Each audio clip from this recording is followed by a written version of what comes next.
If you've ever found yourself wondering why some of your students seem to grasp concepts effortlessly while others struggle to retain what they've learned, you're not alone. It's easy to assume that teaching is just about delivering information, but what really matters is how our brains process, store, and retrieve that information.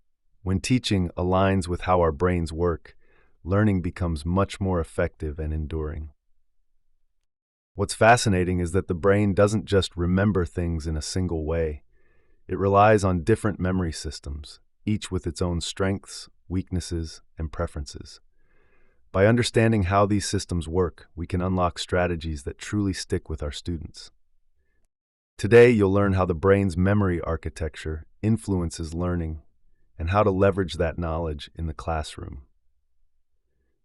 You'll explore powerful teaching strategies, such as retrieval practice and active learning, along with methods to differentiate instruction for students with varying learning speeds. And you'll see how to make the most of virtual learning and lesson planning, so students stay engaged and motivated, no matter how or where they're learning.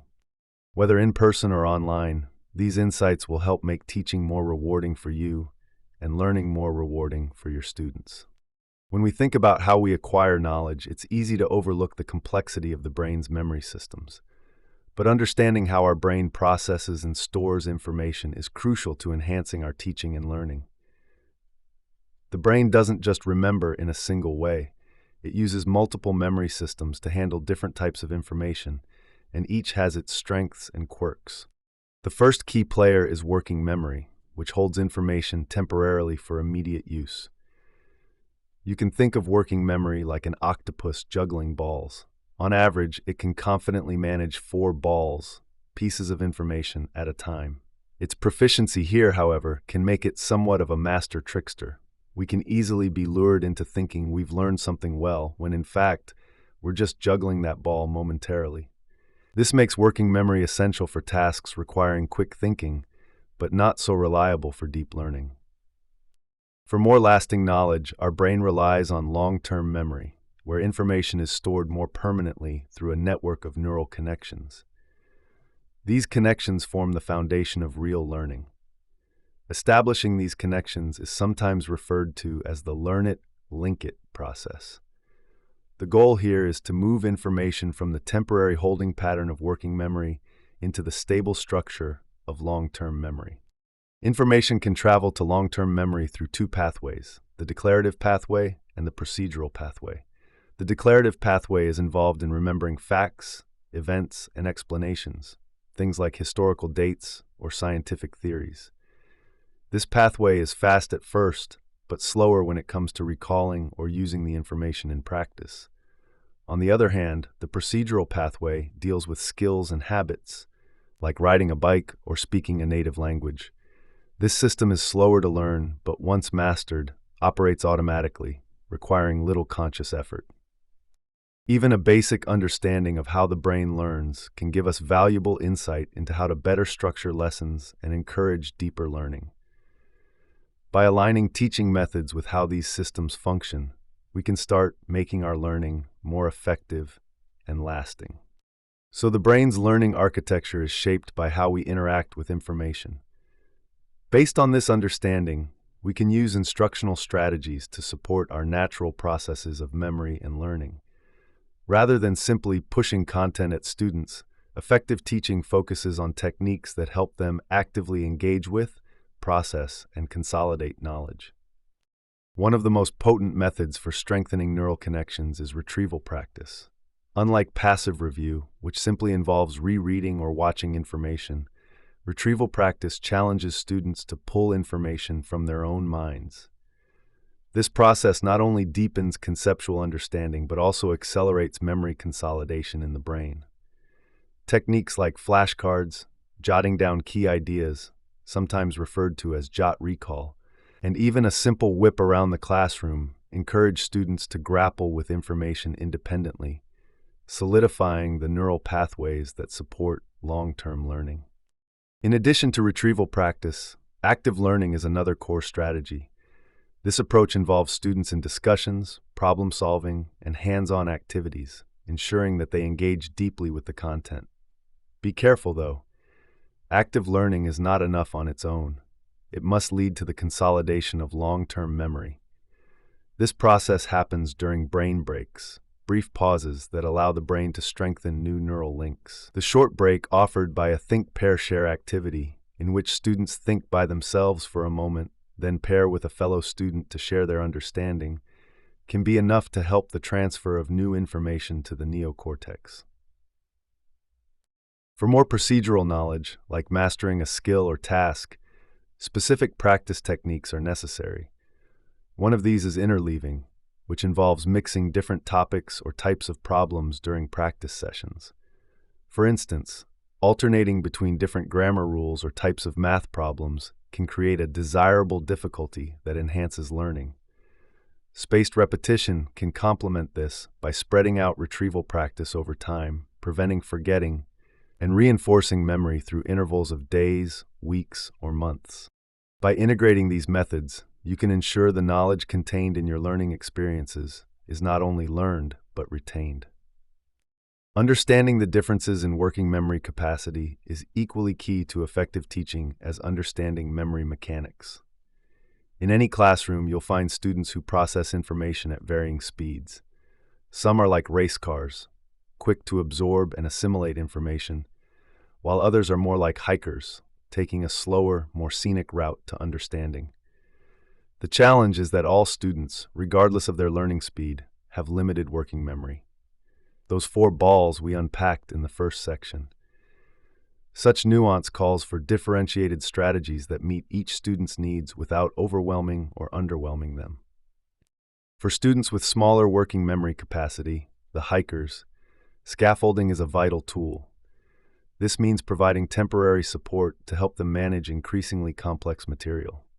Effective scaffolding strategies include giving clear, concise instructions one at a time and using visual aids such as checklists or written instructions on the board.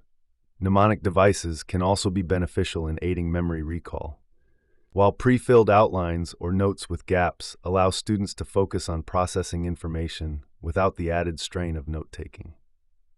For biologically secondary material, content like layered literature or advanced math that doesn't come easy and requires effortful learning, direct instruction is essential.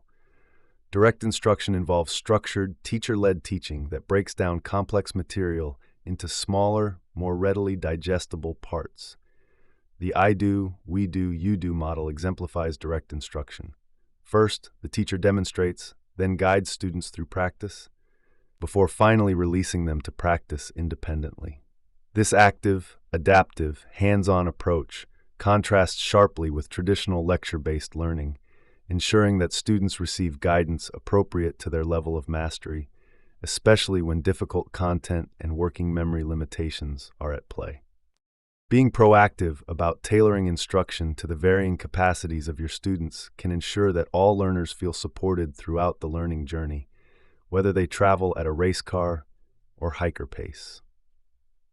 Classroom management isn't just about keeping order, it's about setting up systems that foster consistent routines and build positive habits.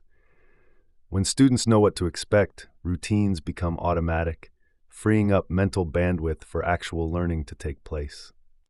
To this end, you'll need to be explicit and consistent in how you reinforce classroom procedures, such as how to ask for help or submit assignments. This facilitates smoother sailing, allowing students to focus on the content rather than logistics. Another powerful tool is the use of unexpected rewards. These unanticipated reinforcements, like spontaneous praise or a simple high five, trigger the brain's release of dopamine, which strengthens neural connections and makes learning more rewarding. Positive reinforcement can help keep students engaged, providing a motivational boost that reinforces their efforts. Procrastination, on the other hand, remains a perennial barrier to effective learning. Driven by the brain's innate instinct to avoid discomfort, procrastination often surfaces when we're faced with large, daunting tasks. To combat this, break assignments into smaller, more manageable chunks to help make tasks feel less overwhelming. The Pomodoro technique is another useful strategy in which students work in focused, time-limited bursts, say 25 minutes, followed by short mental breaks to reset, move their bodies, and take a water or bathroom break. Now we come to stress. Stress is a pernicious obstruction to effective learning, but not all of it. While distress is correctly seen as a negative in the classroom, eustress, moderate, short-term, growth-directed challenge, can actually enhance cognition, improve working memory, and boost learning by releasing beneficial neural chemicals.